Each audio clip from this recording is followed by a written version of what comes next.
Everyone, welcome back to our new video. And आज हम लोग पता लगाने वाले हैं कि श्री वाल्मीकि जी डाकू रत्नाकर से मुनि कैसे बने। तो चलिए शुरू करते हैं। श्री वाल्मीकि की आज जयंती यानी जन्मदिन है।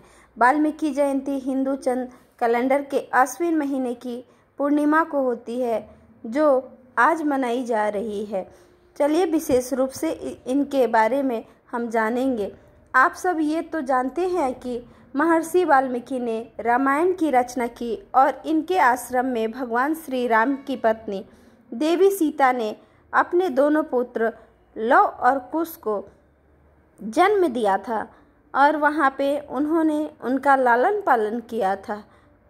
लेकिन क्या आप यह जानते हैं कि महर्षि वाल्मीकि साधु होने से पहले एक डाकू हुआ करते थे और एक घटना ने उन्हें डाकू से साधु बनने की राह पर दिखा दी। अगर नहीं तो आज वाल्मीकि जयंती के अवसर पर हम सब आपको यह बताते हैं कि वाल्मीकि जी कौन थे और एक डाकू से साधु बनने की राह पर कैसे चल पड़े।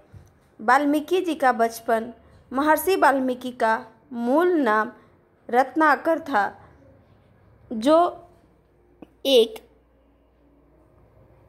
भील परिवार में पले बड़े थे। इनके पिता ब्रह्मा जी के मानस पुत्र प्रचेता थे। बचपन में एक भीलनी ने रत्नाकर का अपहरण कर लिया और इनका लालन पालन भील परिवार के साथ हो गया। भील अपनी गुजर बसर के लिए जंगल रास्ते से गुजरने वाले लोगों को लूटा करते थे। रत्नाकर भी भील परिवार के साथ डकैती करते और लूटपाट का काम करने लगे थे। उसी से उनका भी जीवन यापन जाता था।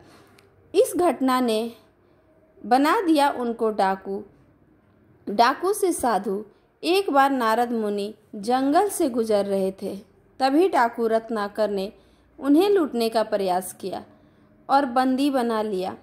इस पर नारद जी ने उनसे पूछा कि तुम ये अपराध क्यों करते हो। तो रत्नाकर ने कहा कि अपने परिवार के भरण के मैं ऐसा करता हूँ। इन पर नारद मुनि जी ने कहा कि जिस परिवार का तुम भरण पोषण के लिए यह काम करते हो, तुम यह अपराध करते हो, क्या वे तुम्हारे पापों का भागीदार बनने को तैयार हैं। नारद जी की ये बात सुनकर रत्नाकर ने नारद मुनि को एक पेड़ से बांधा और इस प्रश्न का उत्तर लेने के लिए अपने घर को चला गया। वहाँ जाकर यही प्रश्न उन्होंने जब यह सवाल अपने परिवार के लोगों से किया, उनको यह जानकर आश्चर्य हुआ कि कोई भी उनके इस पाप में भागीदार नहीं बनना चाहता था। उन्होंने वापस आकर नारद जी को स्वतंत्र कर दिया और अपने पापों के लिए क्षमा प्रार्थना की। इस पर नारद जी ने उनसे कहा कि आप एक महान मुनि बनेंगे, ऐसा आशीर्वाद दिया। उनको राम नाम का जप करने का उपदेश दिया। लेकिन रत्नाकर के मुंह से राम राम की जगह मरा मरा शब्द निकल रहा था।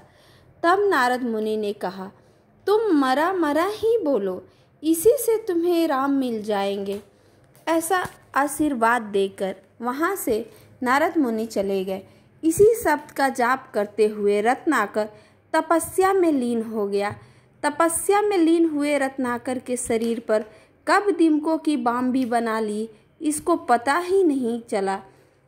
इनकी इस तपस्या से प्रसन्न होकर भगवान स्वयं ब्रह्मा जी ने उन्हें दर्शन दिए और उनके शरीर पर बनी बाम्बी को देखकर रत्नाकर को वाल्मीकि का नाम दिया।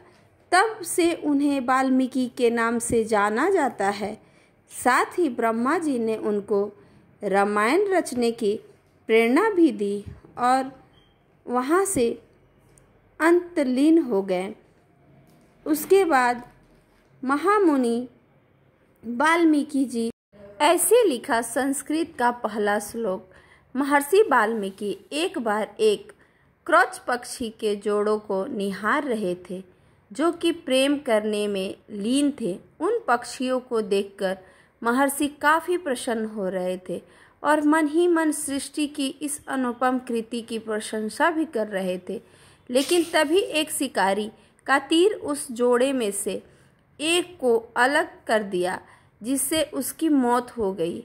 यह देखकर महर्षि बहुत ही आश्चर्यचकित होकर और दुख व्यक्त की और क्रोध आया उन्हें, और उन्होंने शिकारी को संस्कृत में ये श्लोक कहा, मां निषाद प्रतिष्ठाम त्वं गमा शाश्वती समा यत् क्रोच मिथुनादेकम अवधि काम मोहितम।